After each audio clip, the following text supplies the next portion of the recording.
जय श्री ओम नमः सिद्धिभ्यः। जय श्री ओम नमः सिद्धिभ्यः। जय श्री ओम नमः सिद्धिभ्यः।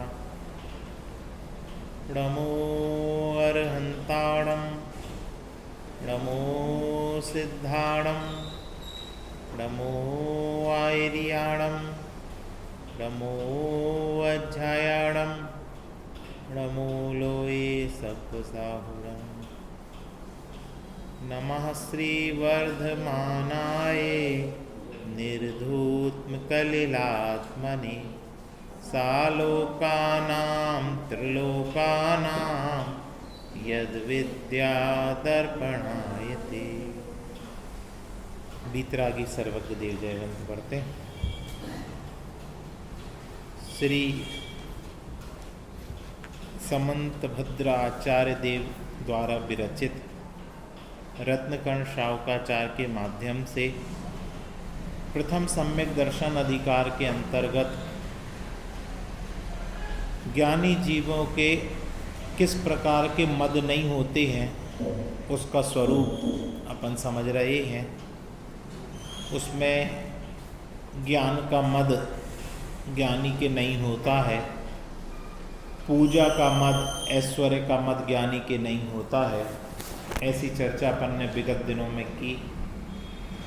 आज कुल मद, जाति मद आदि की चर्चा अपन करेंगे। पेज नंबर 51 पर सबसे नीचे है कुल मद। अब यह सिद्ध करते हैं कि सम्यक दृष्टि को कुल का मद नहीं होता है। जगत में पिता के वंश को कुल कहते हैं। तो हम सब, हमारे जो पिता का वंश है इसको कुल कहा जाता है। कहते हैं ना, कुल परंपरा। उच्च कुल है तो उच्च कुल का मान हुए बिना रहता नहीं है।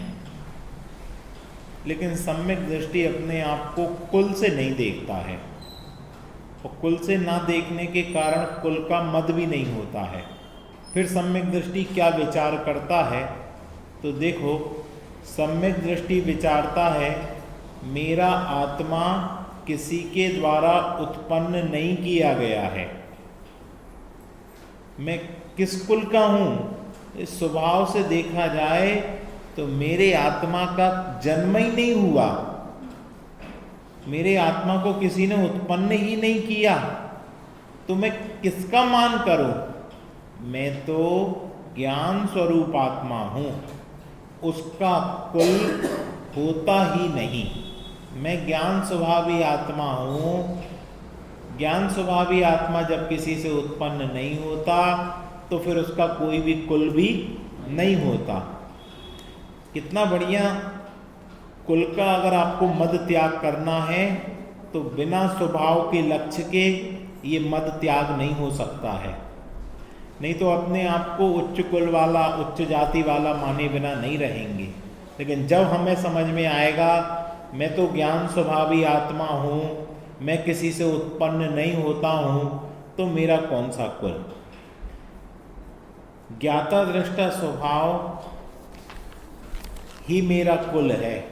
मेरा कुल क्या है? ज्ञाता दृष्टा स्वभाव, जानना और देखना।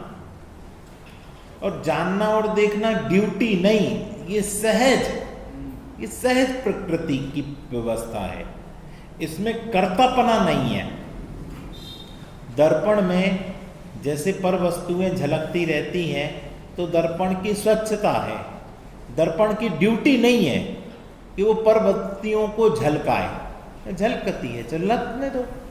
ऐसे ही मेरा जो स्वभाव है, जानन जानन जानन जानन जानन जानन जानन, इसमें सब जानन होता है, होने दो। ये मेरा काम नहीं है कि मैं जानूं। ऐसा मेरा ज्ञाता दृष्टा स्वभाव ही मेरा कुल है। मैं अनादि काल का कर्मों से पराधीन हूं। कब से? कब से? किससे पराधीन? विचार आता? कभी लगता हम स्वाधीन होना चाहते हैं, पर कभी ऐसा लगता हम कर्मों से स्वाधीन हो जावे। कर्म के उदय से मैं भिन्न हो जाऊं। अपन ने आज प्रक्षाल प्रारंभ किया तो सबसे पहले मंत्र है अष्ट कर्म प्रक्षालन हेतु हम भगवान का प्रक्षाल करने की प्रतिज्ञा करते हैं। हे भगवान, हम आपका प्रक्षाल करने नहीं आए। राजू भैया, ये जो अष्ट कर्म है ना, इनका प्रक्षाल करने आए हैं। हम आपके ऊपर की धूल साफ नहीं कर सकते हैं। क्यों? वो परद्रव्य है, और परद्रव्य की क्रिया का मैं कैसे करता हो सकता हूं? ऐसे ही जो अष्ट कर्म हैं ये भी परद्रव्य हैं, इनका भी मैं अभाव नहीं कर सकता हूं। तो फिर मैं तो ज्ञाता दृष्टा रूप रहता हूं, कर्म अपने आप ही निर्जरित हो जाते हैं, विलय को प्राप्त हो जाते हैं, नष्ट हो जाती हैं। ये निकालना। हे प्रभु, मैं आपके पास ज्ञाता दृष्टा रहने के लिए आया हूं, जानन और देखन स्वभाव को अपनाने के लिए आया हूं। ये अनादि काल का कर्मों से पराधीन हूं। इस मनुष्य पर्याय में यदि उत्तम कुल मिला है तो इसका गर्व करना महा अनर्थ है। क्या गर्व कर लिया तो क्या होगा? नहीं, महा अनर्थ। और महा अनर्थ यानी क्या? ये कुल नहीं मिलेगा, फिर उच्च कुल नहीं मिलेगा। एक बार आपको उच्च कुल मिला, अब वही घटना याद करो। एक ही घटना को कई एंगल से देखो। कमठ का जीव था, उच्च कुल था। उच्च कुल में उसने अपने आप को उस कुल से और मिथ्या कर्म करके अपने आप को महान समझता था। बताओ, 10 भवों में उसको उत्तम कुल मिला, सांप ही बना, नरक ही गया, शेर ही बना, पर उच्च कुल नहीं मिल पाया। क्यों? क्योंकि उस कुल से अपने आप को बड़ा देखना महा अनर्थ। कभी भी हंसी में भी, बातों में भी, लौकिक में भी अपने आप को कुल से बड़ा मत देखो। क्यों? अगला पैराग्राफ पढ़ लो।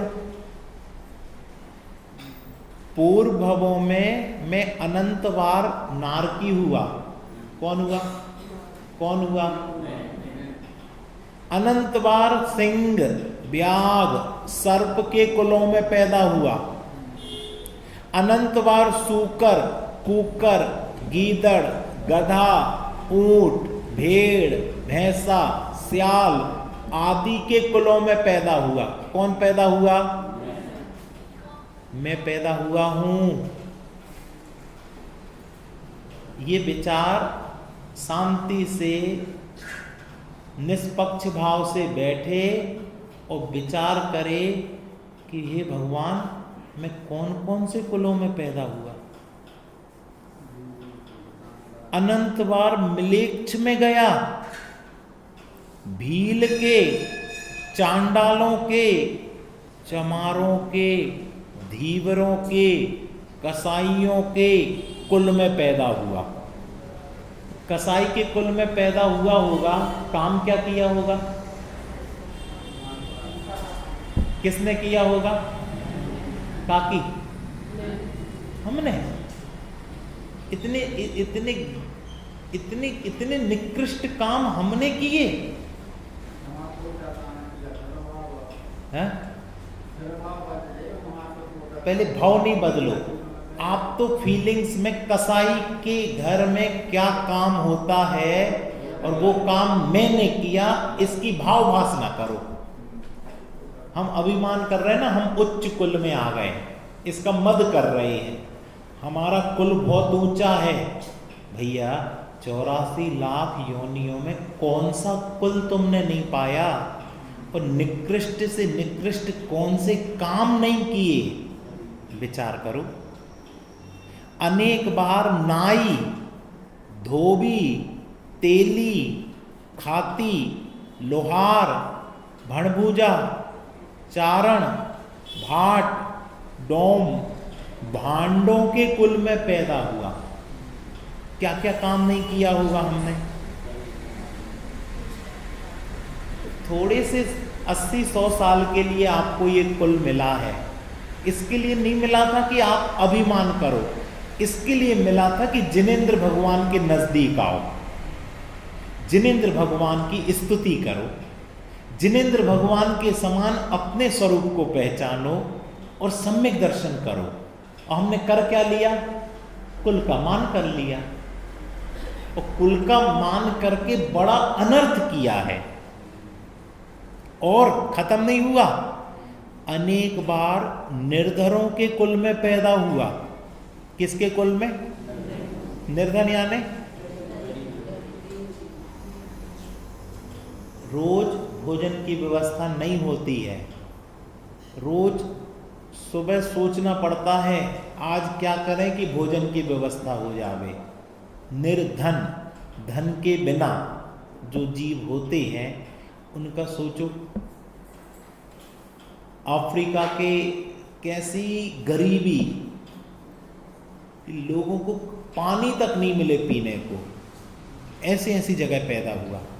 कभी किसी शुभ कर्म के उदय से ब्राह्मण, क्षत्रिय, वैश्य कुलों में आकर पैदा हो गया। ये उच्च कुल हैं। कौन कौन से?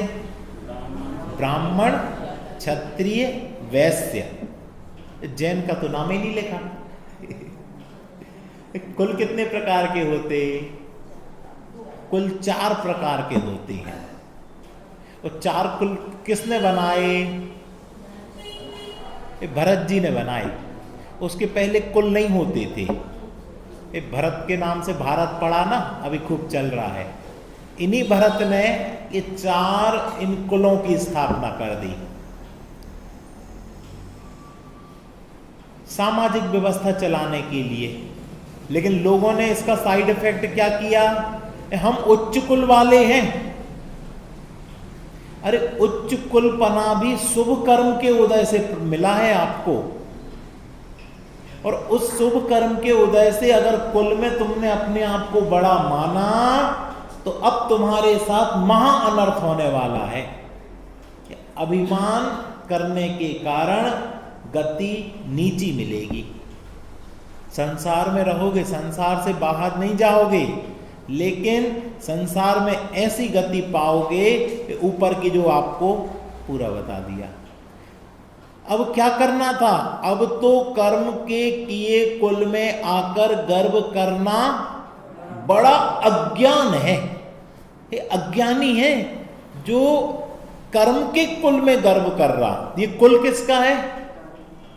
सालू, ये कुल किसका है? कर्म का कुल है, अपना नहीं है। क्यों? जो उत्पन्न होता है उसका कुल होता है। आत्मा उत्पन्न ही नहीं होता तो उसका कुल कैसे होगा?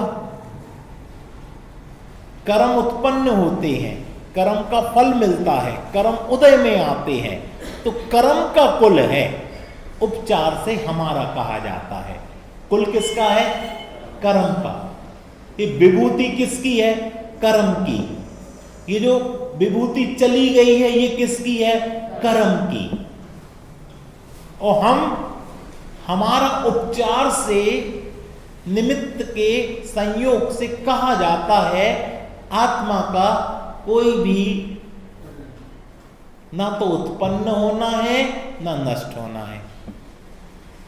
अब कर्म के किए कुल में आकर गर्व करना बड़ा ज्ञान है। इस कुल में मुझे कितने दिन तक रहना है?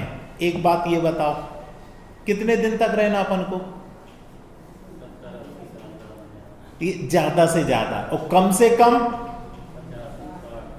कम से कम अगली सांस ले पाए इसकी गारंटी नहीं है। अगली सांस ले पाए, इतना अल्पकाल हमें रहना है इस कुल में। और हम क्या कर रहे हैं? गर्व कर रहे हैं कि मैं उच्च कुल का। अनादि से इस कुल में मेरा निवास तो था नहीं, नया पैदा हुआ हूं, मरकर फिर पुण्य पाप के अनुसार किसी अन्य कुल में पैदा होना। अरे ये मेरी शाश्वत चीज नहीं है, ये कुल, ये कितने समय के लिए है।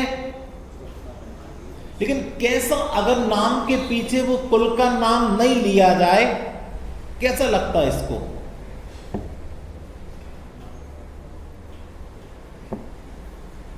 वो अपने चंद्रसेन जी आए थे ना, भोपाल वाले ब्रह्मचारी जी, उनको लेने भोपाल से 2 लोग आए थे। एक लोग का झाड़ू का व्यापार था, तो वो अपने नाम के पीछे क्या लिखते थे, झाड़ू। अब माइक से उनका नाम बोला और वो झाड़ू नहीं बोली, है करोड़पति आदमी, तो उनको कैसा लगता था, कुछ कम रह गया, तो झाड़ू बोल। उनके बच्चों ने कहा, पापा अपन इतने संपन्न हो गए, कम से कम इस उपनाम को अलग कर दिया जाए। तो उन्होंने क्या बोला, बेटा अपन ने एक एक पैसे से इसी से शुरुआत की है, और ये अपनी आजीविका है, उससे ही आज तुम समाज में बैठने योग्य बने हो, इसलिए इसको तो पीछे लगाना ही है। कितने दिन लगा लोगे, चलो कितने दिन लगा लोगे, इस भाव तक लगा लोगे। अरे अच्छी चीज लगाना चाहिए ना, लगाओ भी तो। ये चीज भी लगाने योग्य है, झाड़ू। गर्व कर रहे हैं, कितने दिन कर लोगे। अच्छा बताओ, झाड़ू से धन आया कि पुण्य के उदय से आया, तो झाड़ू को लगाने की क्या जरूरत है। अरे भैया वो पुण्य के उदय से आया है, झाड़ू के कारण नहीं आया। कितने झाड़ू वाले हैं संसार में, उनके सबके धन है क्या, लेकिन नहीं चलती दुकानें, विचार करो। लेकिन हमने क्या मान रखा, इसी से हमारी पहचान है, और उस पहचान का गर्व करके ये मनुष्य जीवन को खो देंगे। अरे लगाना ही है तो गायक लगाओ, अरहंत लगाओ, सिद्ध लगाओ, आत्मा लगाओ, आत्मन लगाओ, लगाने लायक भी तो उच्च चीजें हैं, उनको लगाओ। आगे, उत्तम कुल प्राप्त करने का फल तो ये है कि मोक्ष मार्ग का साधक रत्नत्रय में प्रवर्तन करना तथा अधम आचरण का त्याग करना। अगर हमें उच्च कुल मिला है तो इसका फल क्या है, मोक्ष मार्ग का साधक रत्नत्रय में प्रवर्तन करना, तो तुमने उच्च कुल पाया। देखो भरत चक्रवर्ती जी ने उच्च कुल पाया था, क्या करते थे, सुबह उठकर स्नान करके सबसे पहले जिनेंद्र देव का अभिषेक पूजन करने जाते थे। और ऐसा नहीं कि मूड पटक के भगाए, नहीं, अष्ट द्रव्य से विधिवत पूजन करते थे, रत्नों से पूजन करते थे, रत्नों के दीप जलाते थे, डायमंड चढ़ाते थे भगवान को, सर्वोत्कृष्ट निधि ले जाकर। फिर उसके बाद क्या करते थे, फिर उसके बाद आकर मुनिराज का पड़गाहन करते थे। आज हमारा धन हो, कोई मुनिराज पधारे, शुद्ध सात्विक भोजन बनता था, मुनिराजों को आहार दान दिया जाता था, मुनिराजों को बाहर तक छोड़ के आते थे। उसके बाद बैठकर एक आसन पर भोजन करते थे। ऐसा नहीं कि दौड़ते दौड़ते, खाते खाते, भागते भागते जा रहे हैं, खा रहे हैं, कोई ठिकाना नहीं है, भोजन का कोई टाइम नहीं है। काहे कि तुम करोड़पति, काहे कि करोड़पति कि तुम 2 टाइम शांति से बैठ के भोजन नहीं कर पा रहे, शुद्ध सात्विक भोजन नहीं कर पा रहे। भोजन का ये है, एक कौर कितनी देर में खाना चाहिए, कितनी बार चबाना चाहिए, कोई चबाता है, मरने की फुर्सत नहीं, 32 बार कौन चबाए। जल्दी से 2 मिनट में भोजन किया और गए। अब वो भोजन जाके गैस बनाता है, अपच हो जाती, सड़ता है, गलता है और ब्लॉकेज होते हैं, वसा बनता है, कोलेस्ट्रॉल बनता है, बाद में उपचार कराओ। और अगर आप उच्च कुल में हो, करोड़पति हो, धन वाले हो, आराम से बैठो, पद्मासन में बैठो, ऊपर नीचे नहीं बैठ सकते ऊपर बैठो, शांति से हाथ पैर धोकर बैठो, मौन पूर्वक एक एक कौर सोधो, एक एक कौर को चबाओ पूरे मुंह में आराम से 32 बार, और फिर उसके बाद आप उसका सेवन करो। आपको फिर हाजमूला नहीं खानी पड़ेगी।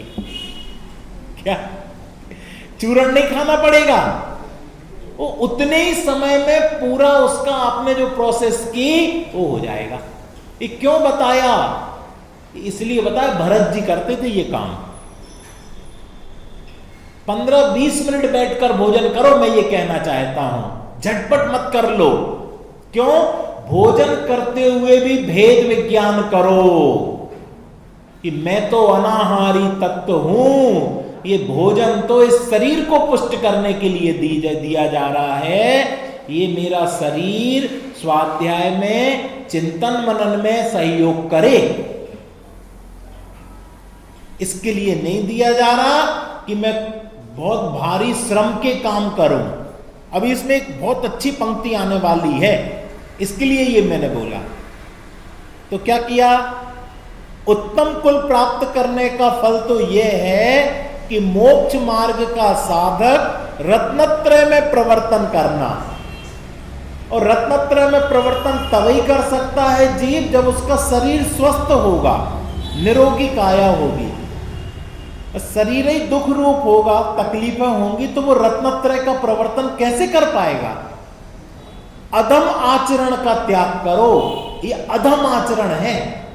कौन सा? बेटाइम भोजन करना, अमर्यादित भोजन करना, जल्दी पल्दी भोजन करना, ये अधम काम है। ऐसा भी विचार करना, मुझे पुण्य के प्रभाव से उत्तम कुल मिला। क्या विचार करना? पुण्य के प्रभाव से उत्तम कुल मिला, इसलिए नीच कुल के मनुष्यों के समान अभक्ष नहीं खाना चाहिए। अगर मैंने नीच कुल के समान अभक्ष भक्षण किया तो वो कुल फिर हमें मिलेगा।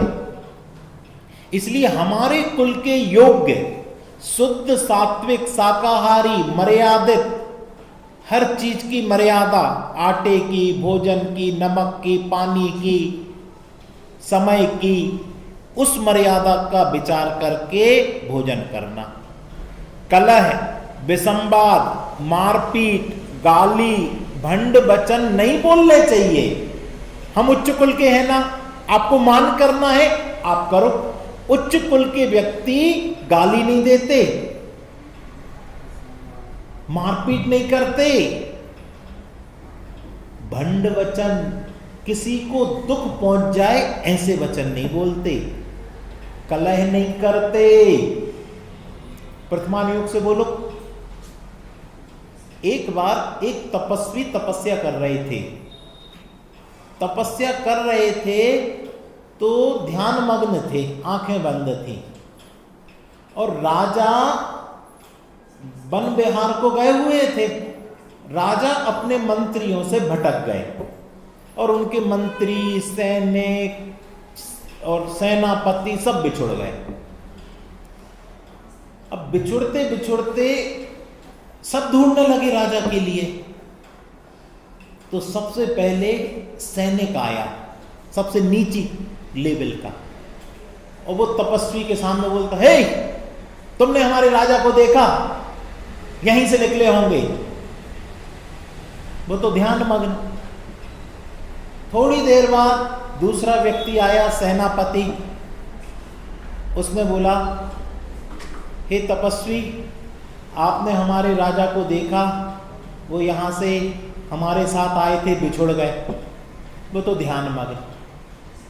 तीसरी बार मंत्री आया और मंत्री बैठ गया पास में, क्यों तपस्वी ध्यान लगाए हैं, वो बैठ गया।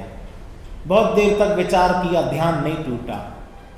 तो फिर उनने बहुत विनम्रता से, हे तपस्वी आप महान हो, आप आत्मा की साधना कर रहे हो, हमारे राजा बिछुड़ गए हैं, आपने देखा क्या? वो तो ध्यान में, थोड़ी देर बाद राजा आ गए और राजा उनसे मिल गए, इनका ध्यान टूट गया। राजा ने बड़ी विनम्रता से उनके चरण स्पर्श किए, उनसे कुछ उपदेश मांगा, तो उन्होंने बताया कि पहले तुम्हारा सैनिक आया था, फिर तुम्हारा सेनापति आया, फिर तुम्हारा मंत्री आया, फिर तुम आए। तो उन्होंने कहा आप ध्यान मग्न थे, आपने कैसे पहचान लिया कि कब कौन आया? कैसे पहचान लिया? वचनों से पहचान लिया कि जो सैनिक था वो बिल्कुल फूहड़ वचन, उसके ठेठ बिल्कुल, उसको कोई मर्यादा नहीं कि कौन बैठा है। सेनापति भी कठोर, उसके भी वचन कठोर आदेशात्मक, मंत्री विनम्र, और आप उससे ज्यादा विनम्र। अब बताओ आपको क्या बनना है? क्या बनना आपको? जो आपको बनना है वैसे वचन बोलो, वैसा व्यवहार करो, वैसा आचरण पालो। आपको पता चाणक्य ने चंद्रगुप्त को कैसे पूरे भारत का राजा बनाया था? उसकी कला देखकर, उसकी न्याय परीक्षा देखकर।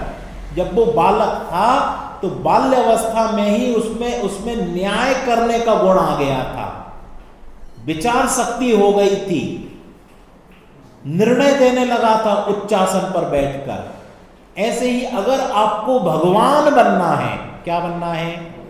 क्या बनना? तो भगवान बनना तो कैसे वचन निकलना चाहिए, कैसा व्यवहार होना चाहिए, कैसा जीवन होना चाहिए, कैसा आचरण होना चाहिए, कैसा खान पान होना चाहिए। इसलिए अगर पुण्य के उदय से आपको उच्च कुल, मनुष्य, जैन कुल मिला है, तो आपको निम्न प्रकार के वचन नहीं होना। जुआ खेलना, वेश्या सेवन, चोरी करना आदि उचित नहीं है। ये निंद कर्म है और इन निंद कर्मों से निंद गति होगी। इसलिए हमारे जीवन में इनका प्रवेश ना हो। अब देखना, शारीरिक श्रम वाली जीविका करना अयोग्य है, ये क्यों लिखा? इसका क्या लेना देना? और ये काले अक्षरों में कर दिया गया। क्या लिखा है राकेश भैया?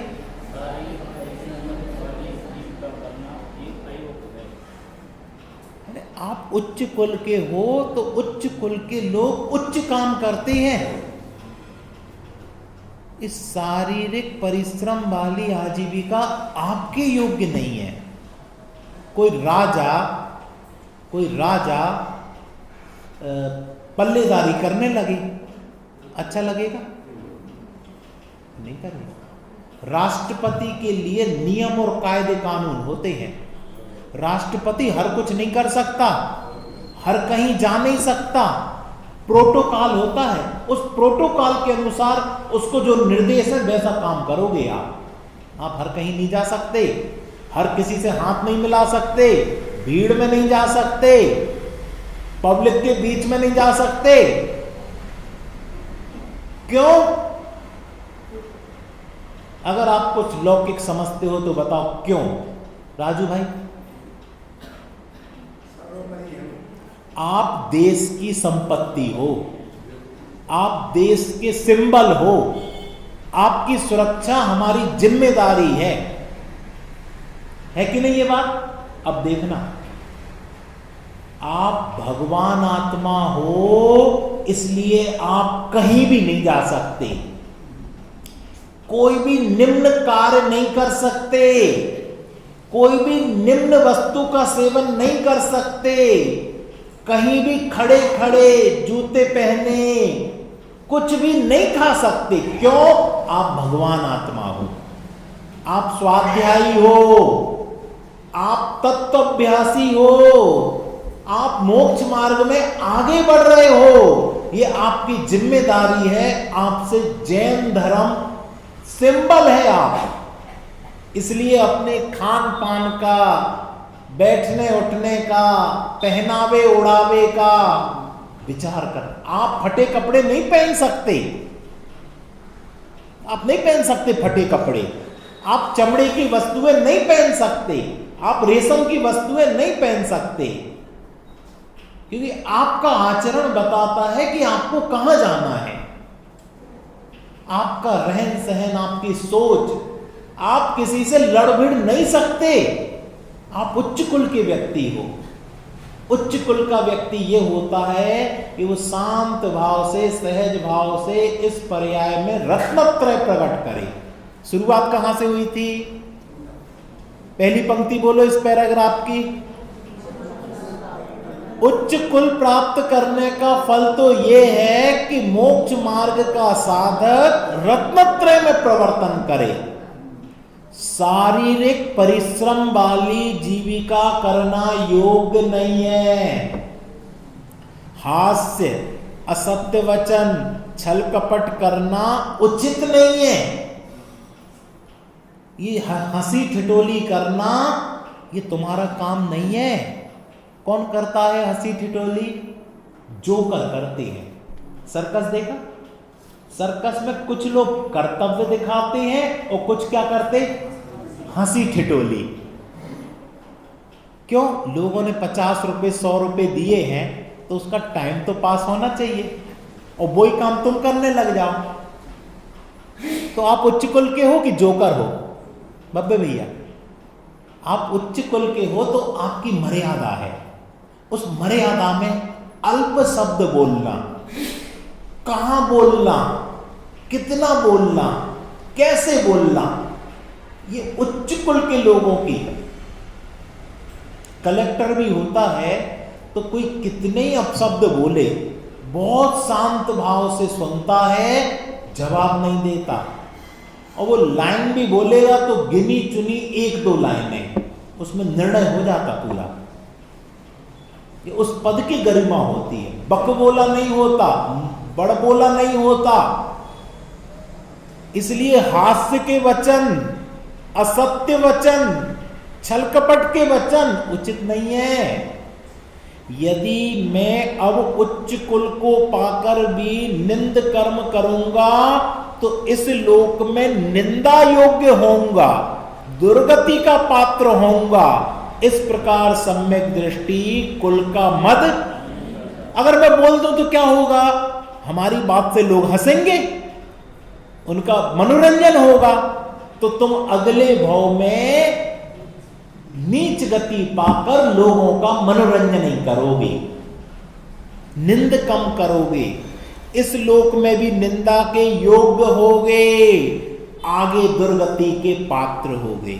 इस प्रकार सम्यक दृष्टि कुल का मद नहीं करता। हमने ये तीसरे मद की चर्चा की। इसके पहले क्षयोपम ज्ञान का मद नहीं करता। कर्म के उदय से जो ऐश्वर्य मिला है, प्रभुता मिली है, उसका मद नहीं करता। और आज ये तीसरे की चर्चा हुई। शेष चर्चा अपन आगे करेंगे। 2 मिनट के लिए अपन अपने स्वरूप की साधना करते हैं।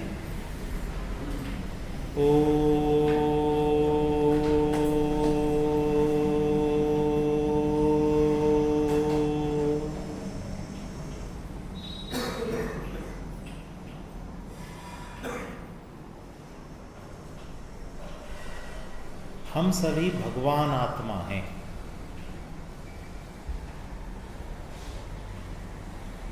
हम कभी उत्पन्न नहीं हुए हैं।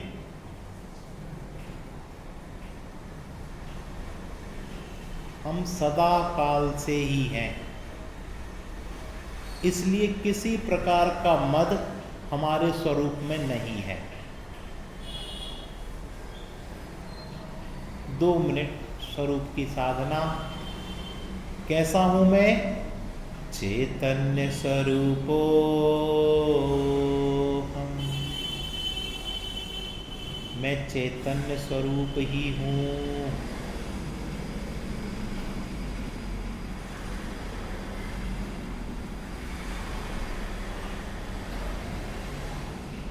सर्वांग में चैतन्य चैतन्य चैतन्य चैतन्य। ज्ञान स्वरूपो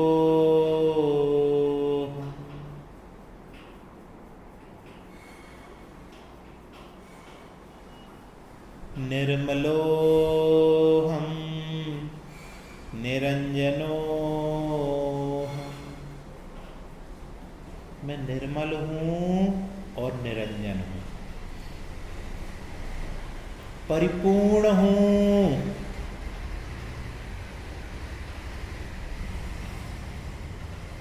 जब मैं परिपूर्ण हूँ और सब परिपूर्ण है, तो क्या उच्चपना और क्या निम्नपना, क्या मानपना, क्या अपमानपना, सभी अपने में स्वयं पूर्ण हैं।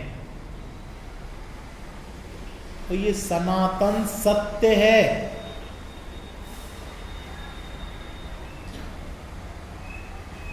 ऐसे अपने सत्य स्वरूप को जानो,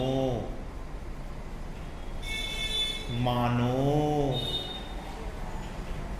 अनुभूति करो, प्रतीति करो, यह ही मैं हूं।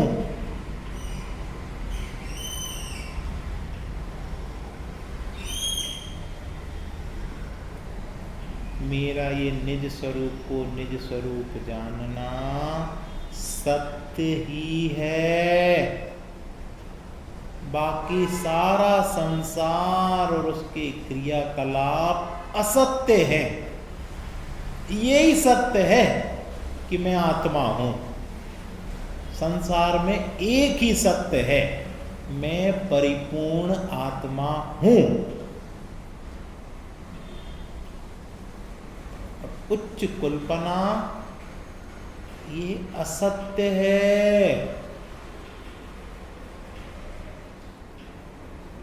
सहजानंदी शुद्ध स्वरूपी अविनाशी मैं आत्म स्वरूप।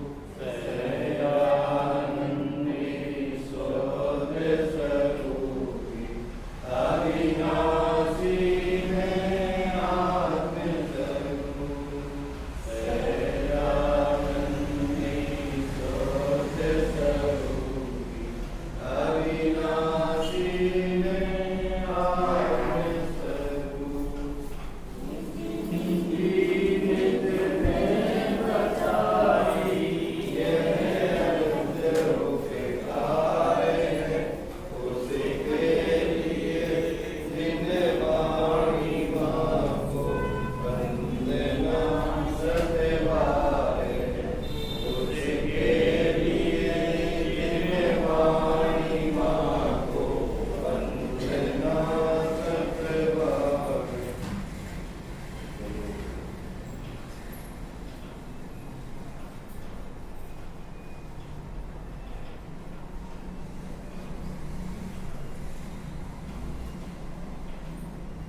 बोलिए द्वादशांगमय जितवाणी महान जैन धर्म की